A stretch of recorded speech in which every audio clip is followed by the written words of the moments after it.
আসসালামু আলাইকুম। পল্লী বিদ্যুৎ সেবা 24-এ আপনাদেরকে স্বাগতম। আশা করি আপনারা সবাই ভালো আছেন।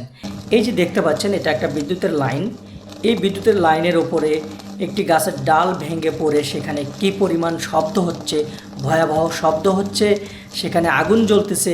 এটা দেখেই আপনারা বুঝতে পেরেছেন বিদ্যুতের লাইনের পাশে থাকা গাছপালা আমাদের জন্য কী রকম বিপজ্জনক। যেহেতু বিদ্যুৎটা অত্যন্ত প্রয়োজনীয় একটি জিনিস, যেটা বর্তমান যুগে এসে মানুষের 5টি মৌলিক চাহিদা সম্পূর্ণরূপে ডিপেন্ড করে বিদ্যুতের উপর। এই বিদ্যুৎ ছাড়া বর্তমান সিস্টেমে এসে কোনো কিছুই কল্পনা করা সম্ভব না।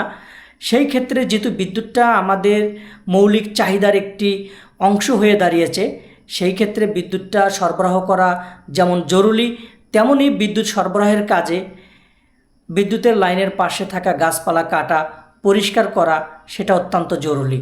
এতে করে গ্রাহক সদস্য যারা আছেন, আমরা যারা আছি, আমরা সবাই নিরাপদে বসবাস করতে পারবো এবং নিরবিচ্ছিন্নভাবে আপনাদেরকে বিদ্যুৎ সেবা দিতে পারবো। আমরা অনেক সময় গাছপালা কাটতে গেলে বিভিন্ন জায়গায় বাধার সম্মুখীন হই।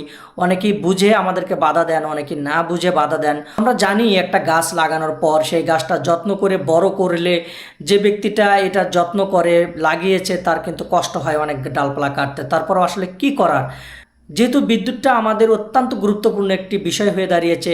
বিদ্যুৎটা যেমন আপনার অত্যন্ত প্রয়োজন, তেমনি বিদ্যুৎ সঠিকভাবে সরবরাহ করার জন্য, নিরবিচ্ছিন্নভাবে বিদ্যুৎ সেবা প্রদানের জন্য বিদ্যুতের লাইনের পাশে থাকা গাছপালা কাটাটাও অত্যন্ত জরুরি।